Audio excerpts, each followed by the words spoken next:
news is, of course, keeping the entire Ebola false flag alive. And I'm not saying false flag as in Ebola doesn't exist.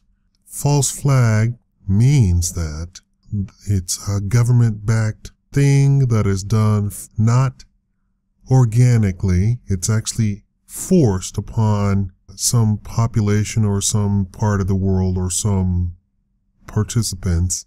And sometimes it's government people who are actually doing the thing, and it's not just a regular public person, all to generate either attention or to get you, the public, to think a certain way. In this case, we have told you, or I have told you, that reports are coming out of Africa saying that it was the Red Cross who went to Africa, got people sick, and then started giving flu shots or some sort of shot, some sort of excuse to vaccinate people, and the vaccine was the thing that actually started getting people sick in Africa, to the tune of 100 or 1,000 of people in various countries in Africa. Well, the news is keeping it alive with the whole debate of, we gotta stop flights. We gotta stop flights from Africa. We gotta stop flights from Africa. Now, of course, that's not nobody in the public is saying that. It's the news saying that. And then, of course, on the talk radio or the call-in shows, people say, yes, we gotta, if you put the idea in people's mind and make it sound really logical, then the people are going to think that it is their idea, that they came up with it. When, of course, in fact, it was the news that came up with the idea of not having flights directly from Africa. Well, or shutting down flights from Africa. Well, the thing is, there are no flights directly from Africa. We don't have such a thing. We have flights from Europe, Central America, South America, Asia, Hawaii. We don't have flights from Africa. Africa, any Africans, any West Africans have to go through Europe first to get to the United States. So that means any individual African person has to affect thousands of people before they even get to the United States. Then they were saying that they were taking people's temperatures from West Africa. Well, the thing is, Africa's a really big place, and not all people coming from West Africa are black. So what they were actually doing was taking the temperature of black Africans. They weren't taking the temperature of any Europeans that were coming from West Africa or any other type of person, any Asians or any Latinos, nothing like that. And all of those people, everybody goes to West Africa. West Africa is a fantastic place to go visit, stay, live cheaply. So when you travel from there, you go through Europe and you come from Europe to the United States. So they weren't taking the temperature of any Europeans or Asians or Latinos. So then we have reports of people saying, well, this is just straight up racist.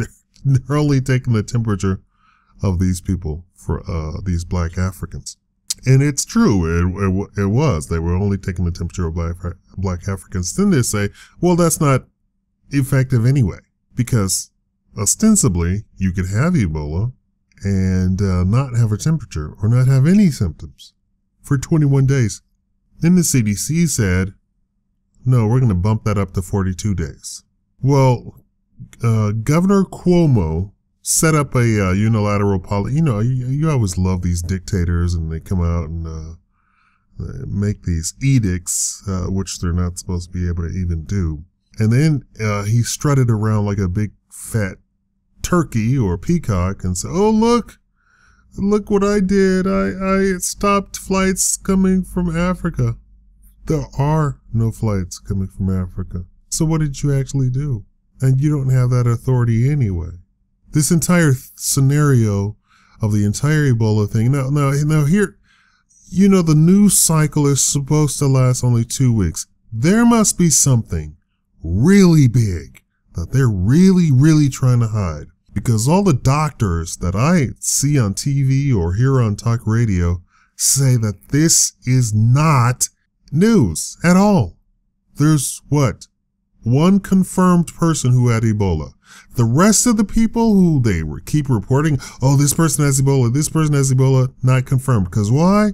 They turn around and they're magically cured. When in fact there is no vaccination for Ebola. But supposedly now in the news is reporting that they're going to come up with a vaccine. And they're going to try and give a vaccine to everybody in the United States. So, you know, here, this is the last shoe to fall, right? So they get you good and afraid for weeks and weeks and weeks. And now they say they're coming out with a vaccine on something that the CDC has a patent on. The CDC has a patent on Ebola.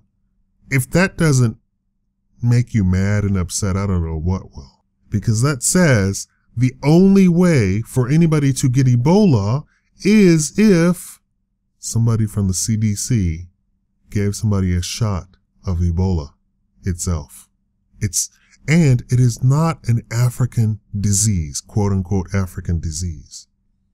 It's actually misnamed. They say, oh, it comes from the Igbo people. No, it's not from the Igbo people. It comes from the Igbo River. No, it's not from the Igbo River. It's completely misnamed. It's something that was manufactured by man, of course.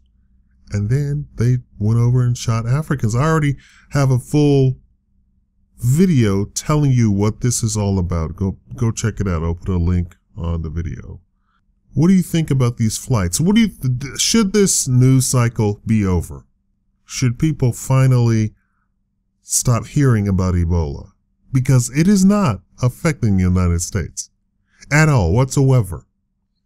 I don't care if 10,000 people died from Ebola. And it's nowhere near that.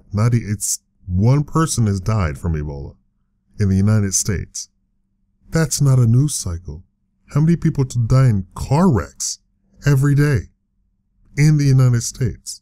Let's put things into perspective. This is not something anybody should worry about. I know I keep doing reports, but because it's still in the news. Why is this in the news? And I have doctors who keeps coming on national TV or national radio or syndicated radio and saying, this should not be in the news. This is not newsworthy. This is not something anybody should be afraid of. Thank you for watching the Shakaama Live Show.